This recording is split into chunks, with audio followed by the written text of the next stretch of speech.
സാറിന്റെ വീട്ടിൽ വന്നിട്ട് ഒരു പ്രോഡക്റ്റ് മാർക്കറ്റ് ചെയ്യുന്ന സമയത്ത് കമ്പനിയോ പ്രോഡക്റ്റോ അല്ല,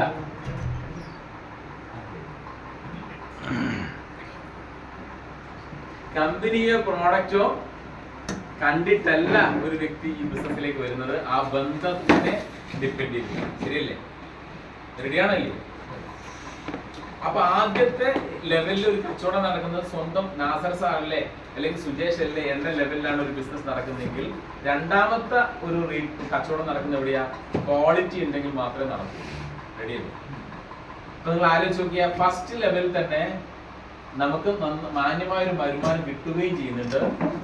രണ്ടാമത്തെ ലെവലിൽ ആ കച്ചവടം ഉറപ്പിക്കണമെങ്കിൽ അതിൻ്റെതായുള്ള ക്വാളിറ്റി നമ്മുടെ പ്രോഡക്റ്റ് ഉള്ളത് കൊണ്ട് തന്നെ ഒരു കസ്റ്റമർ വന്നാൽ കറക്റ്റ് ഫോളോ അപ്പും ആ ഒരു സർവീസ് നമ്മൾ കൊടുക്കുകയാണെങ്കിൽ പതിയെ നമുക്ക് അയാളെ ഡിസ്ട്രിബ്യൂട്ടർ ആക്കി നമുക്ക് മാറ്റാൻ പറ്റില്ലേ? പക്ഷെ ഇവിടെ നടക്കുന്ന പരമാവധി കാര്യങ്ങൾ രണ്ട് ടൈപ്പിലാണ് ആളുകൾ ബിസിനസ് ചെയ്യുന്നത്. ഒന്ന്, ഒരു ഫാമേഴ്സ് മെന്റാലിറ്റി എന്ന് പറയും. ഒരു ബിസിനസ്സുകാരുടെ മെന്റാലിറ്റി രണ്ട് രീതിയിലാണ്. ഒന്ന് കർഷകന്റെ മനോഭാവം ഉണ്ട്, രണ്ടാമത് വേട്ടക്കാരന്റെ മനോഭാവം.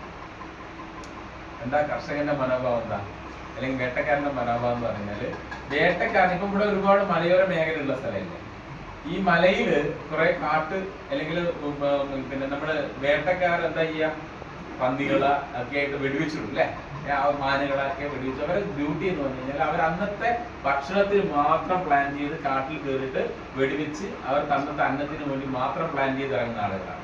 അന്ന് എന്തെങ്കിലും ഒരു ഭക്ഷണം കഴിക്കാൻ ഒരു സാധനം കിട്ടിയ അവർ സന്തോഷം, ഹാപ്പി. പിറ്റേ ദിവസത്തെ ഒരു ചിന്തയില്ല, പിറ്റേ നാളെ ഉണ്ടെങ്കിൽ നോക്കാവുന്ന ഒരു മാനസികാവസ്ഥ. അതേസമയത്ത് ഒരു കർഷകൻ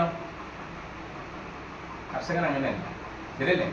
ഇപ്പൊ ഒന്നും വേണ്ട, നമ്മളിപ്പോ ഒരു കർഷകൻ ഒരു തെങ്ങ് വെച്ചാൽ പോലും മിനിമം 7 or 8 വർഷത്തിന് ശേഷമാണ് അതിന്റെ റിസൾട്ട് വരുന്നത്. എപ്പോഴും അത് പരിപാലിച്ച് ഡെവലപ്പ് ചെയ്ത് വിട്ടാണ് അതിന്റെ ഒരു ഇൻകം കിട്ടുന്നത്. ശരിയല്ലേ? സ്വാഭാവികമായിട്ട് ഇവിടുത്തെ ഒരു ആറ്റിറ്റ്യൂഡ് എന്താ വെച്ചാൽ പല ആളുടെയും അന്നത്തെ ഒരു ആഴ്ചത്തെ വരുമാനം മാത്രം മതി. ആ വരുമാനം കിട്ടിയാൽ പിന്നെ ആ ഭാഗത്തേക്ക് തിരിഞ്ഞു നോക്കാത്തൊരു സാഹചര്യവും പുതിയ ആള് വീണ്ടും കണ്ടെത്തുന്ന ഒരു അവസ്ഥയാണ് വീണ്ടും വരുന്നത്. അപ്പൊ എന്ത് സംഭവിക്കുന്നു? നമ്മളെ പേഴ്സണൽ ആയിട്ടുള്ള കുറെ റിക്രൂട്ട്മെന്റ് നടത്തി പ്രോപ്പറായിട്ട് അവരെ ബിസിനസ് മനസ്സിലാക്കി അവരെ ലീഡർഷിപ്പിലേക്ക് ഉയർത്തുന്നത് നമ്മൾ പരാജയപ്പെടുന്നത് കൊണ്ടാണ് കുറെ കാലമായിട്ട് മൈ ലൈഫിൽ ഞാൻ ചെയ്തുകൊണ്ടിരിക്കുന്നു എല്ലാം പ്രത്യേകിച്ച് വലിയ വളർച്ചയൊന്നും നമുക്ക് എന്ത് ചെയ്യാൻ പറ്റാത്ത കാണിക്കാൻ പറ്റാത്ത. ശരിയല്ലേ?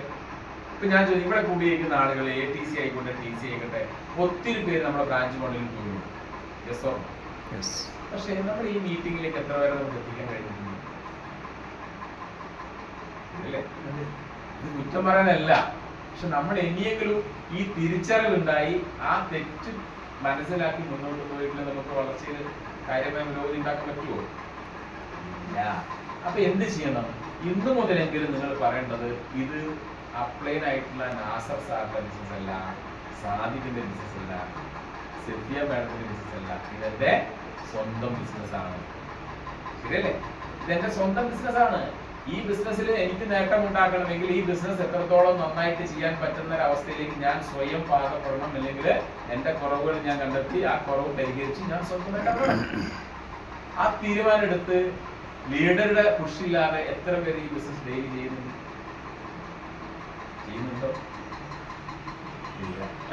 സത്യം പറയാ, നമ്മൾ ഇതുവരെ കാട്ടിക്കൂട്ടിലാണ്.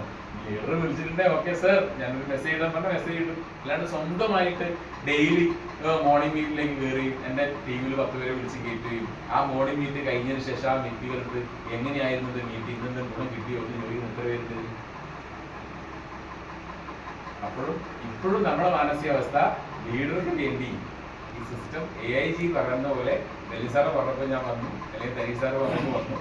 ഇത് എനിക്ക് വേണ്ടിയല്ല, അവർക്ക് വേണ്ടി ചെയ്തൊരു ആറ്റിറ്റ്യൂഡിലാണ് പോയിക്കൊണ്ടിരിക്കുന്നത്. പല ഇവിടെ മാത്രമല്ല മിക്ക സ്ഥലങ്ങളിലും ഒട്ടും ആളുകൾ എന്തല്ല ഈ ബിസിനസ് മനസ്സിലാക്കി ഉൾക്കൊണ്ട് ചെയ്യുന്നത് വളരെ കുറവാണ്. ശരിയല്ലേ? നിങ്ങൾ ആലോചിക്കും, ഇവിടെ കാവന്നൂർ ടൗണില് ഒരു ഹോട്ടലാണ് നമ്മൾ നടത്തുന്നെങ്കിൽ രാവിലെ ഒരു 3-4 മണിക്കെങ്കിലും എഴുന്നേറ്റ് നമ്മൾ പോകുന്നത്. 4 മണിക്ക് 5 മണിക്ക് എഴുന്നേറ്റ് പോയി അവിടെ എല്ലാം അടിച്ചുവാരി വെളുപ്പാക്കി അന്നേക്കുള്ള സാധനങ്ങളൊക്കെ സെറ്റ് ചെയ്ത് പാലൊക്കെ എടുത്ത് വെച്ച് പൊട്ടിച്ച് ചൂടാക്കി ആരെങ്കിലും നമ്മളോട് ഇതെല്ലാം പറഞ്ഞിട്ടാണോ ചെയ്യുന്നത്? ആണോ? ഇപ്പോൾ ഇവിടെ ഇപ്പൊ ഇന്ന് ഇവിടുത്തെ അവസ്ഥ നോക്കുക. രാവിലെ 5:30 ആകുമ്പോഴേക്കും മക്കൾക്ക് 6 മണിയാകുമ്പോഴേക്കും മക്കൾക്ക് മദ്രസയിൽ പോകണം. അപ്പോഴേക്ക് ഉമ്മ എത്ര മണിക്ക് എഴുന്നേക്കണം? ഇവിടെയുള്ള ഗൃഹനാഥ് എത്ര മണിക്ക് എഴുന്നേക്കണം? 6 മണിക്ക് പോകുമ്പോൾ ഒരു 7 മണിക്ക് എഴുന്നേക്കുക, 5:30 4:30 4:45 എഴുന്നേറ്റ് കാര്യങ്ങൾ ചെയ്യണ്ടേ, നിസ്കാരം നീട്ടല്ലേ, ഈ കാര്യങ്ങൾ ചെയ്യുന്നേ. അയൽവാസി വന്ന് പറഞ്ഞിട്ട് ഇവരെല്ലാം എഴുതിപ്പിക്കുന്ന ഇവിടെ. അപ്പൊ ആ ഒരു തീരുമാനം എടുക്കുന്ന പോലെ നിങ്ങൾക്ക് ഇതിലെടുത്തുകൂടാതെ അതൊക്കെ ശരിയല്ലേ? അങ്ങനെ ഒരു മാനസികാവസ്ഥയിൽ ഒരു തീരുമാനം എടുക്കുമ്പോഴാണ് ഇവിടെ ഔട്ട്പുട്ട് കൂടുള്ളൂ. അല്ലാണ്ട് എത്ര സുജേഷ് 85 കിലോമീറ്ററിന് അപ്പുറത്തെ 4 മണിക്കൂറോളം ഞാൻ ബൈക്കോട് 3.5 മണിക്കൂറോളം യാത്ര ചെയ്തിട്ടാണ് തോന്നുന്നത്. നമ്മൾ ഒരിക്കലും കുറ്റം പറയുന്നില്ല. പക്ഷേ നിങ്ങൾ എന്ത് ചെയ്യണം എന്ന് പറഞ്ഞു കഴിഞ്ഞാൽ ഓരോ വ്യക്തികൾ വരുമ്പോഴും മാക്സിമം ഔട്ട്പുട്ട് നിങ്ങളുടെ ടീമിൽ കിട്ടണം എന്ന രീതിയിലേക്ക് മാക്സിമം പാർട്ടിസിപ്പേഷൻ നിങ്ങൾ എന്ത് ചെയ്യണം, പ്രാധാന്യം കൊടുക്കണം. വേണ്ടേ?